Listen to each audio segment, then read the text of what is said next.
back to another episode of Power Logic, and today I'm gonna do something a little bit different.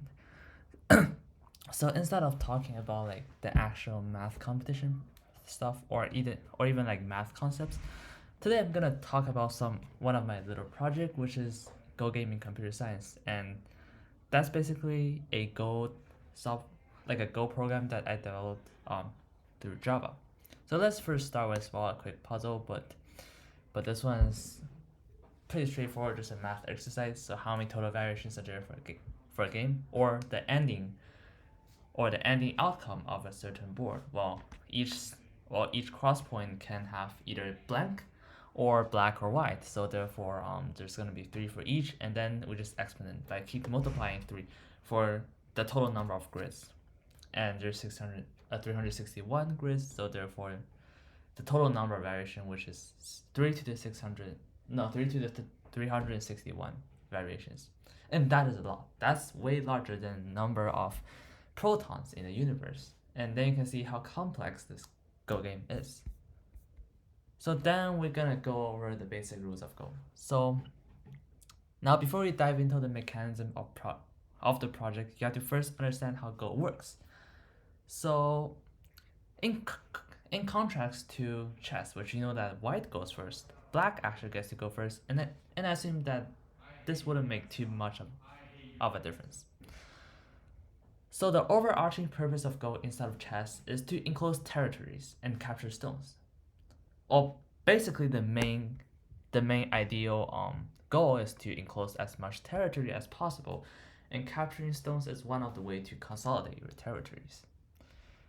And this is pretty different from chess, right? Chess, you want to capture the opponent's king, but in Go, you don't really have a king since each stone have the same value. So you have to just instead enclose as much of territory as possible.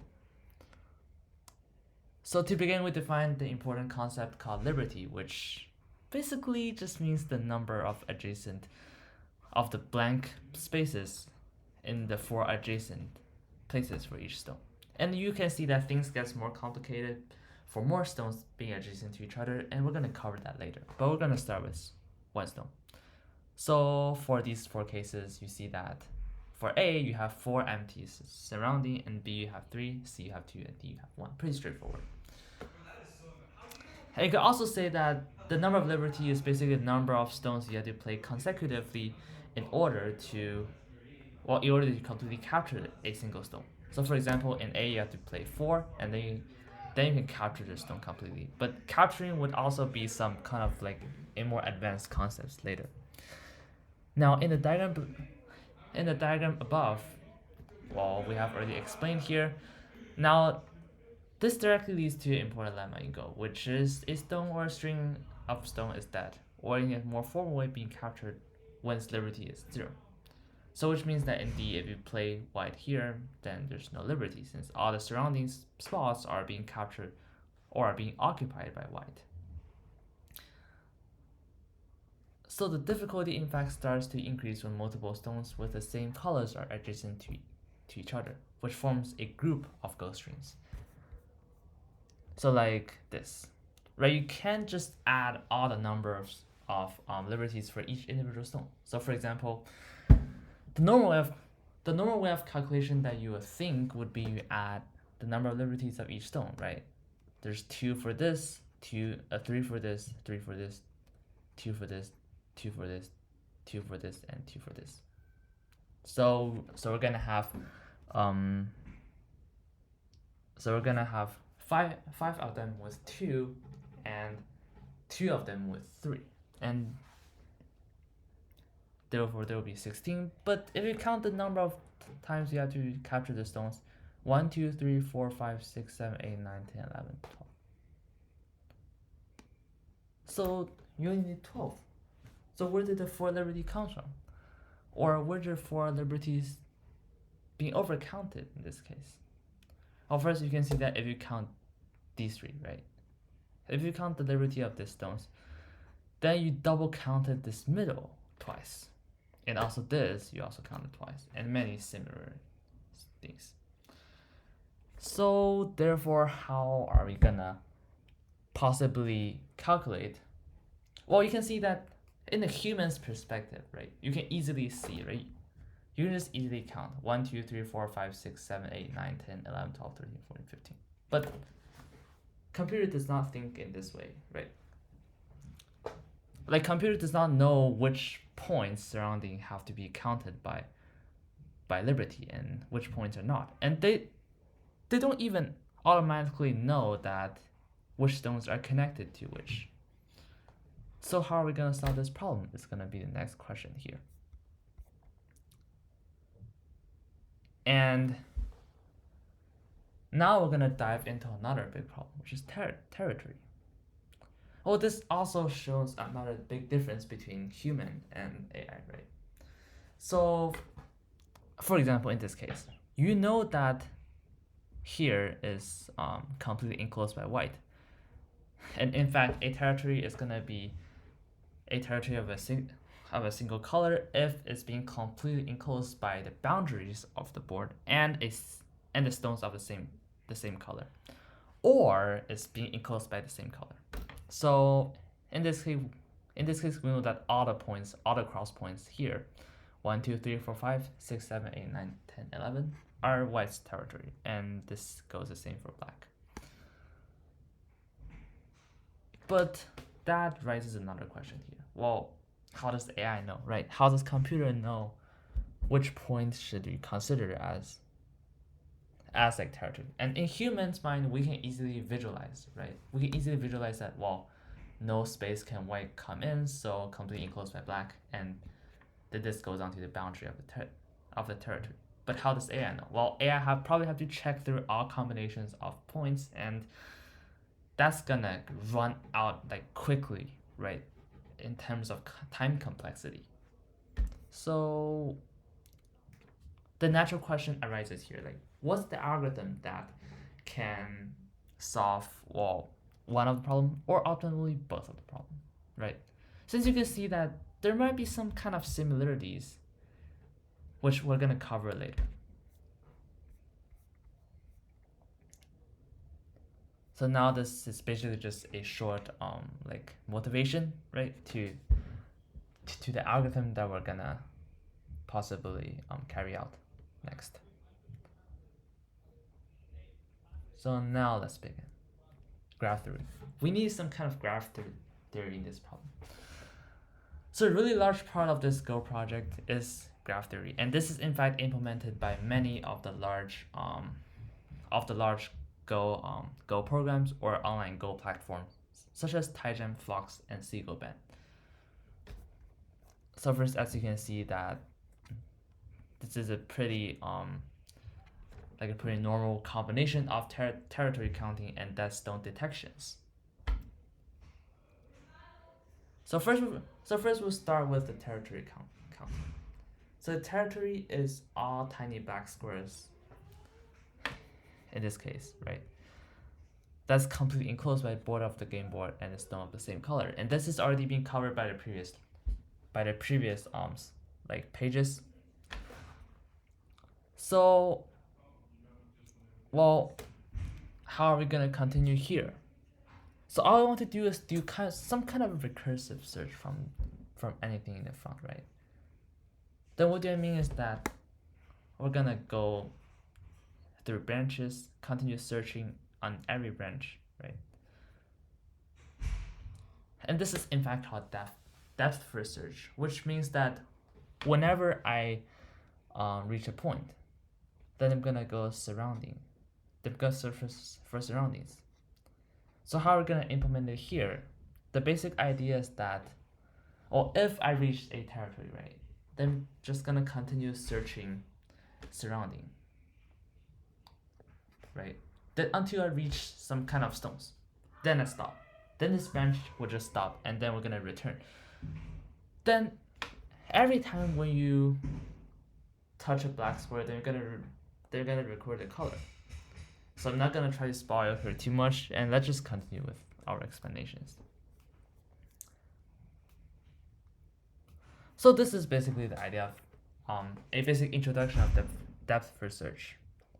So essentially the idea is basically like if I reach here, then I'm then I'm gonna search for all the adjacent node from the node I'm currently at. But if I already seen that before, well, I can see similarly, right?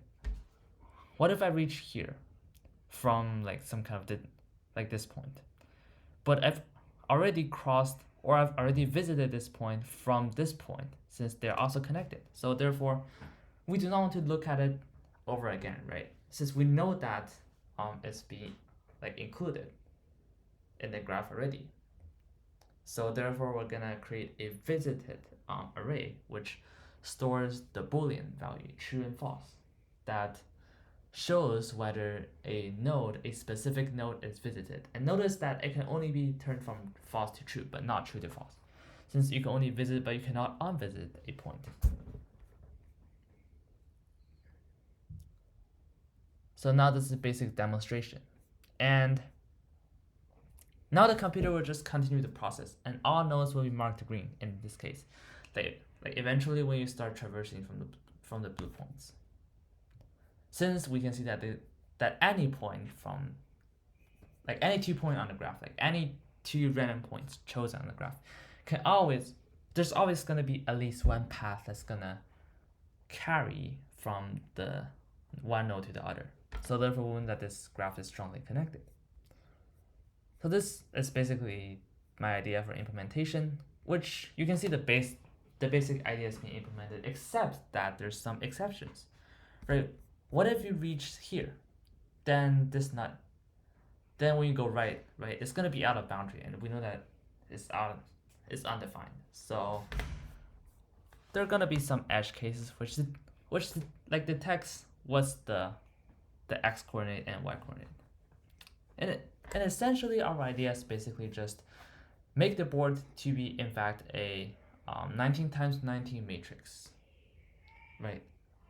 Or 19 times 19 two-dimensional array in specific coding language, which we just know that we don't want to go turn right or turn down or turn left or turn top when we're reaching the boundary, which is when x coordinate are 0 or 18 or y coordinate are 0 or 18. So this is basically some detection going on, and you can see that we're recursively calling this, right? There's some recursion here, and then we're also doing some visited here. Yeah, okay. So this is basically a short explanation.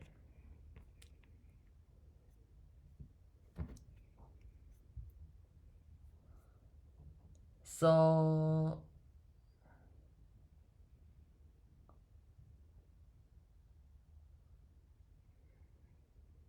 now, basically, we're also doing some kind of Deadstone searching here, but first we have to know that we have to probably detect which Deadstones are being connected, right?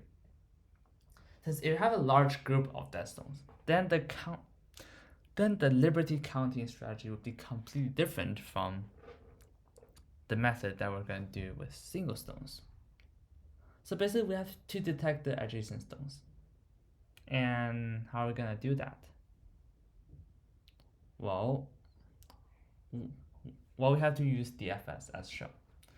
And in this case, I've made a small demonstration with a simple subproblem of 5 times 5, which you can see that 0, 0, 0, 0, 0 is going to be a small chunk of the connected stones.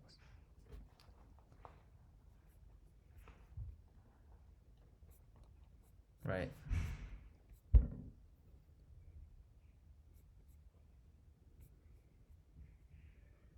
So this also applies to territory counting. So for example, in this case, 0 means empty, and 1 means black, and 2 means white. Then essentially you can see that we have everything 1 surrounding, then 2. So now from our code, right, we're gonna pause whenever we touched a stone. So for example, here, if we start at any of the 0, right, then we turn right, turn top, turn left, turn bottom. We're gonna get 1, 1, 1, and then we search here, they're gonna get 1 again, 1 again. So essentially, you search for the boundaries. And, well, this might just already spoil it, but how are we gonna know that if there's any white stones occurring in the boundary? Well, if there's any white stones that occurs in the boundary, then we know that it's not acceptable. So this motivates us to use a hash set, which automatically eliminates all the duplicate of values. So for example, if 1, 2, 3, 5, and 8 is allowed, right? It's not gonna, like, all the numbers are distinct. But 1, 2, 3, 5, 8 would be like simplified into 1, 3, 5, and 8, which contains all the distinct elements. So how are we gonna use this to solve our problem? Well, since we already encoded white and black to have certain colors, right?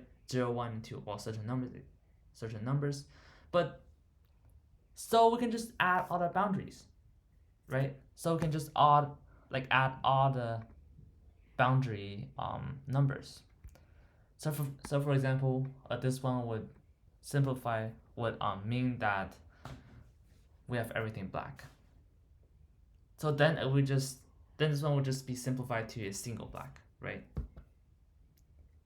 But what if we have one of them to be 2? Then the hash set would be 1 and 2, right? So basically, all we want to know is that whether the hash set that's generated as a result of our recursive search is gonna contain only one element, which is 1 or 2. Then essentially, if it's 1, we're gonna add this total number that we reached into the territory of black, and if it's 2, then we're gonna add all the territories we searched into white's territory in the territory counting algorithm that we're trying to develop. So yeah. So basically, we have like some kind of pseudocode, which is if cell array AB, which is cell array is basically the 19 times 19 matrix that encodes whether it's a black stone there or white stone there or no stone there. So if cell array AB is visited or there's a stone on cell array AB, then we end the searcher and we add the stone color into the hash set. And else we continue searching all the surrounding crosses by calling the function itself over and over again. And this ideology, in fact, is called float fill, which is a special branch of DFS, but specifically used to find the connected components. But now, things does not always go in our favor, right? What if we have dead stones? And when we go back to the example, these are dead stones. And dead stones are basically all the stones that you do not have 2 eyes. So these are dead stones. And in fact, in the end games, then dead stones are being marked with the color of your opponent's stone.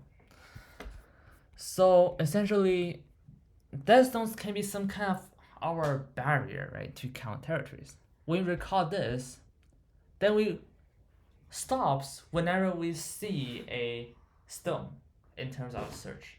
But if there's a dead stone, then we even want to count it to be 2 points in our territory.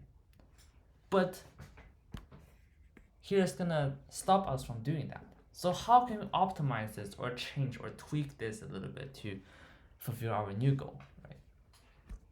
So first we have to consider how we're gonna spot dead stones.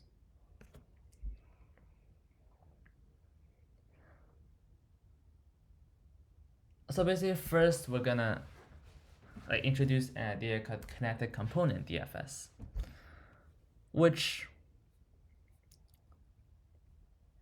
here's a demonstration. But connected component DFS, instead of just simply marking each stone or visited array to be true or false, we will assign it to be a value. So for example, if we search the randomly start at a node first, like here, then we're gonna reach this and we're gonna reach this. And then after this, we have nowhere to go, right? So we're just gonna mark every node to be a value, well, let's say 1. Then we're gonna increase the value by 1. So the new value is gonna be 2, and then we go here, here, here, here. So essentially every node that's connected in the blue lines would be marked by 1, and all nodes connected in green lines will be marked by 2. So how's that significant, or how's that important to our project? So this can in fact be used to detect the deadstone groups or any connected components of ghost stones. For example, in this case, these are in fact the 2 connected components, and this, and this are all connected components individually. So this can in fact help us a lot in our territory searching and also deadstone detection.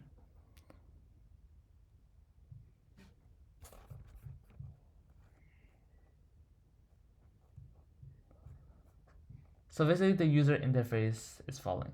So user clicks a stone, and the searcher searches through all the stones that are within the connected components of the stone clicked and mark those stones with the color opposite of the color of the stone.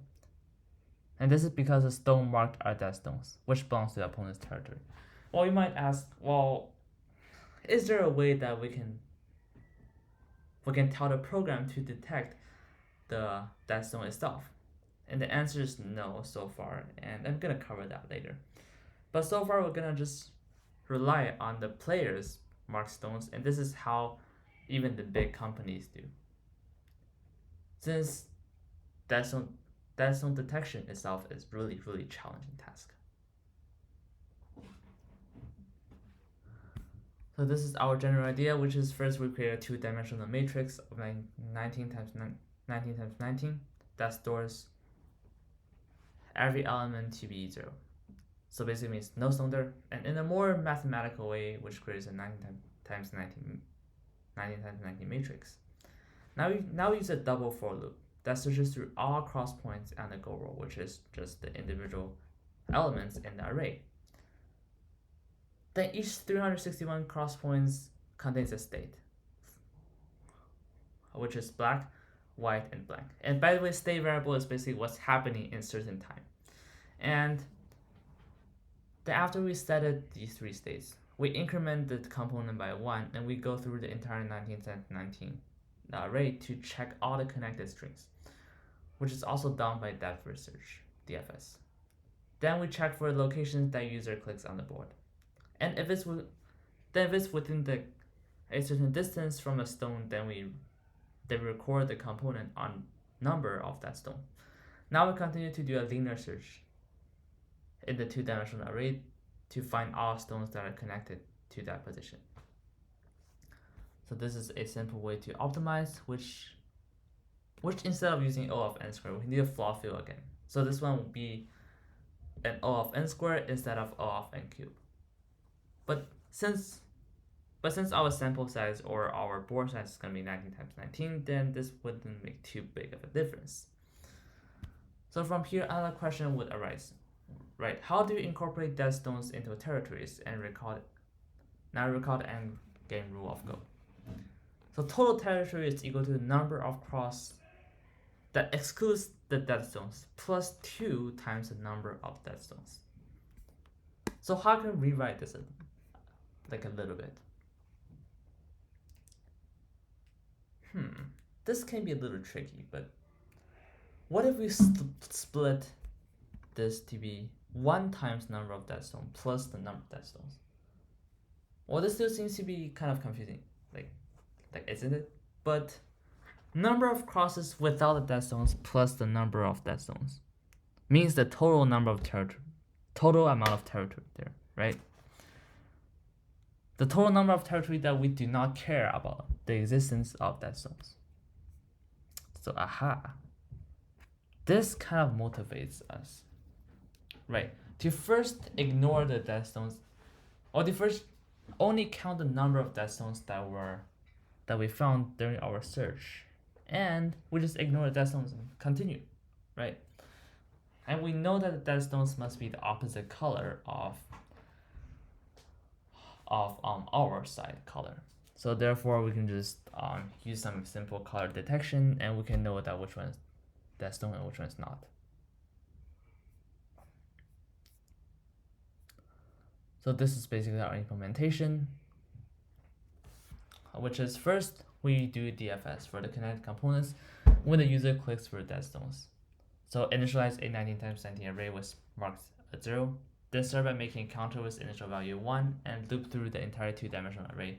And if array ij is equal to 0, then meaning that it's unvisited, the pointer will recursively search the adjacent crosses. And this is useful given the fact that each cell must be within a group, and exactly one group. So some kind of a bijection, right?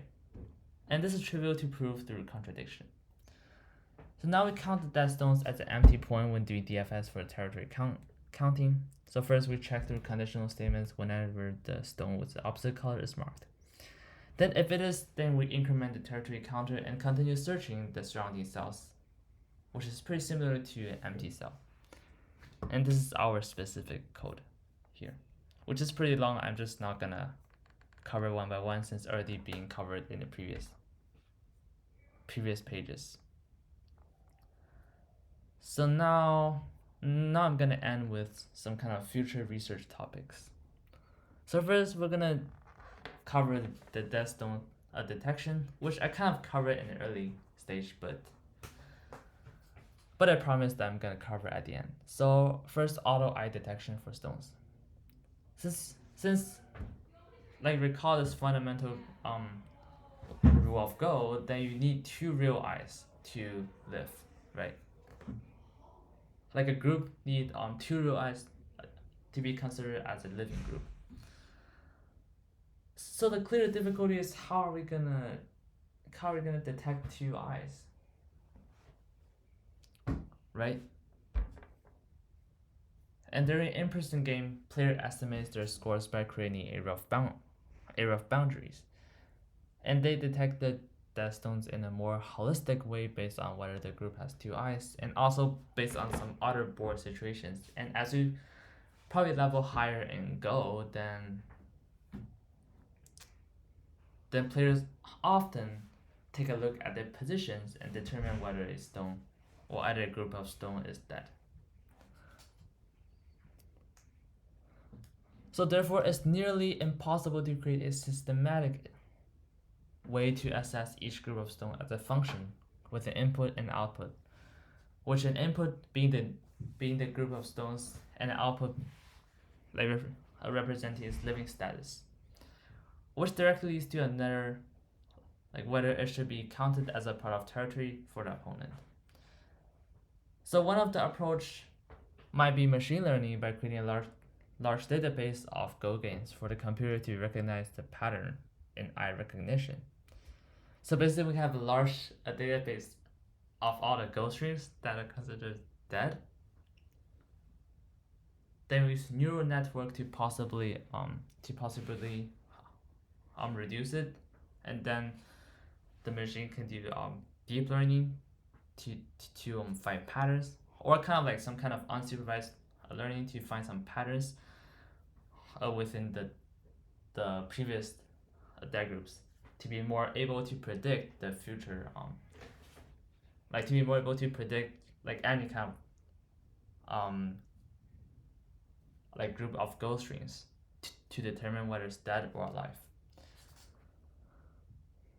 And also another thing is that in the middle of game estimation, right, all the boundaries are not necessarily close, so we cannot use the DFS way again because we might see something that's like blank, right?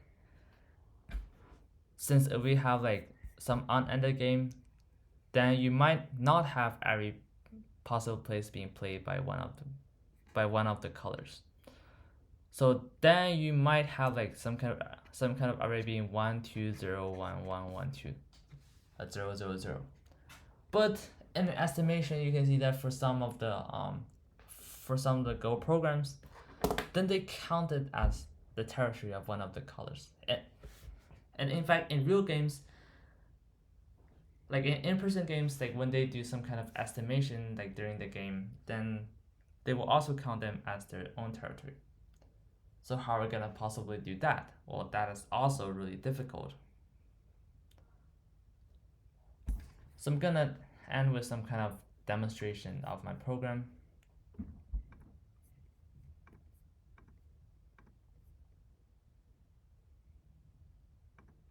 Which, let's take a look.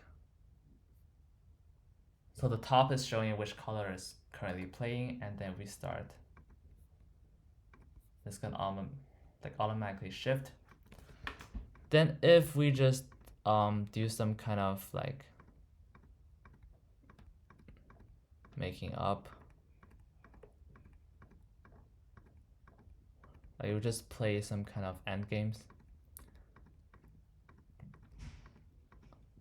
which is really hypothetical, but